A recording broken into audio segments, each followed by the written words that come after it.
While in the middle of a lawsuit about patent infringement against Pocket Pair for the game Palworld, Nintendo has decided to make yet another confusing move by releasing on the Nintendo Store a Palworld clone. A game that is just straight up a Palworld clone. If you think that, if you're one of the people that thinks that Pokemon and Palworld are basically the same game, if you think Palworld is just copying Pokemon, then you cannot argue that this is not 100% a Palworld clone. And I know you might be thinking, well, maybe they did the same sort of creative thing that at least that Pocket Pair did of slightly changing the names of things. They're not Pokemon, they're Pals. They're not Pokeballs, they're Pal Spheres. Things like that. It's not Riolu, it's Anubis. So that at the very least, it doesn't sound the same to someone that's not looking. So, what did they name this Palworld clone? Powland. On the Nintendo Store right now, for $4, $10, but it's on a 60% discount, is Powland. And the only way this can be described, the only way that this game can be described is as the Wish version of Palworld. And I'm about to show you. I'm about to show you to prove it because it is ridiculous. But to start with, this game just released. I don't see the exact date of July 31st. There you go. Just released on July 31st. This released in the middle of the lawsuit. This game does not look like it took a lot of effort to make, so I doubt this was in development for a number of years. And it is described as an adventure game. According to the article that I saw that talked about it, it has its description listed as a party simulation strategy arcade game. That article released 10 hours ago. Right now, I'm on the Nintendo Store at the moment, and it's just listing it as an adventure game.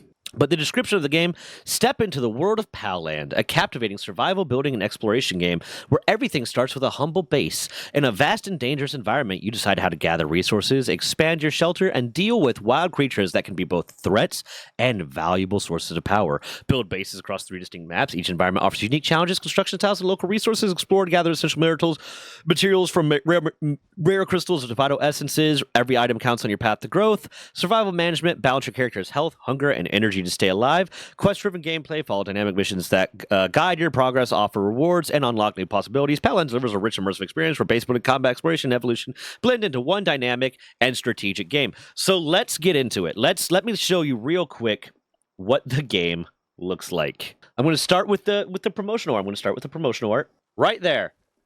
This is the promotional art for it. Now, I know what you're thinking. Maybe that's not so bad. That's not so bad. That's fine. None of those are pals, but look at that main character right there. Look at that main character right there. And now, just go to Palworld, go to images.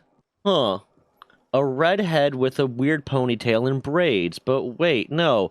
A redhead with a weird ponytail and braids. The exact same thing that they're using in all of their advertising material, all their promotional art. Well, that's weird. Well, surely that's where it ends. Surely that's where the copying ends. But let's watch the gameplay trailer real quick. Okay.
So janky. Now you can see right there, it's made by the publisher or the game dev Bogey Soft, or however you pronounce that. Is either I'm going to say Boggy or Bogey Soft.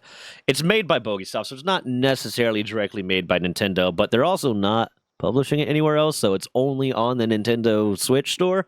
And like I said, it is the Wish version of Palworld. There's nothing unique about this at all, and I am wondering how this is going to play out. I'm wondering. Hold on, let me look at Bogeysoft real quick. So, other games published by Bogeysoft: Repo Horror, a clear attempt to just copy Repo. Only Up, which is a blatant copy of another asset flip game, and Thief Life Simulator, another copy of another asset flip game. So it seems like the only things that these guys make are blatantly stealing other people's IP, attempting to slightly change it in the not even least bit clever way, and then publish it for a much lower price in an attempt to make money off of it. And yet these guys are allowed to publish on the Nintendo Store. The only one that's not available that I can see so far is Repo Horror, because that didn't even try to change the logo. That one is just too blatant. I think even Nintendo was like, no. I have no idea. Either way, a very clear ripoff of Palworld. A very clear Palworld clone, and not just copying it aesthetically, which is the initial thing when Palworld first came out. Everyone was talking about, oh my god, this is a Pokemon clone. And the biggest reason people have to say that it's a Pokemon clone, other than the fact that you throw spheres to catch things, is, oh my god, it's a one-to-one copy. It's exactly the same. All these pals are exact copies of Pokemon, and the only one that is kind of close to an exact copy of Pokemon is Anubis, and Anubis is Anubis from Egyptian mythology, so it's kind of hard to really say Nintendo has ownership of that. If you think that is true, if you think that Palworld is a one-to-one copy of Pokemon because of the aesthetics, then this is a infinity-to-one copy of Palworld because of not only the aesthetics, although the Wish version of the design and the character design and the movement and stuff, but also the gameplay mechanics of Pokemon never had a base building a base building component. Pokemon never had a component where you put pals or Pokemon into a base and have them do tasks for you.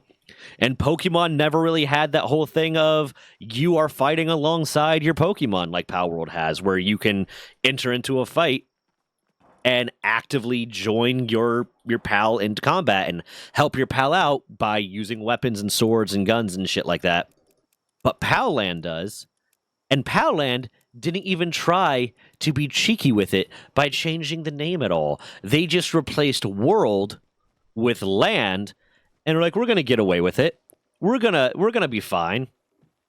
But that's literally all there is right now about this. That's all I know about it. That's all I've been able to find about it. So that's all I really have to say about it.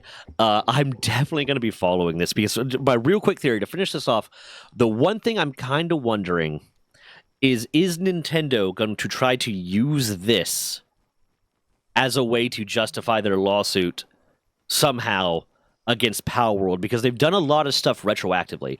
All the patents that they have that are going after Palworld are retroactively filed after Palworld released its first trailer. They don't have a problem trying to pull that where something comes out afterwards and we're gonna try to use that as our reason why we're gonna win this. Is Nintendo gonna try to use this being on their store as a way to go after Palworld? Or is this going to help Pocket Pair in some way?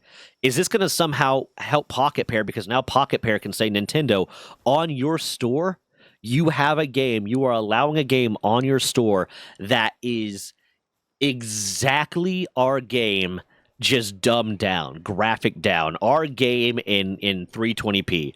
That is what they have. So I'm really interested to see how this plays out. But that's all I have for right now. If you're interested in seeing follow-ups on this, if you're interested in seeing more stuff I talk about with more of the content I put out about the Pocket Pair Palworld Nintendo situation, or just any of the other content I'm putting out, please leave a subscribe and turn on notifications. If you've gotten this far, please leave a like and a comment. It'll help the video do a lot better. Every little bit of engagement helps the video do a little bit better. And if you can, please, there's the membership description stuff stuff over there. If you could sign up for a membership if you would like to. All the money from my memberships, I pay my editor on an ad rev split and memberships. So he gets his ad rev split and his memberships, and all the money from the memberships, 100% of it is going to go directly to my editor until it gets to a point where the ad rev split and the membership money is enough for me to hire him on full time, which means I'll be able to start putting out a lot more content, start working on the other channels more, and just put out a whole lot more. At which point some of the membership will be split between increasing the size of the team, and a little bit will go to me. But if you'd be so inclined, that would be amazing. And I look forward to seeing where this goes. Thanks.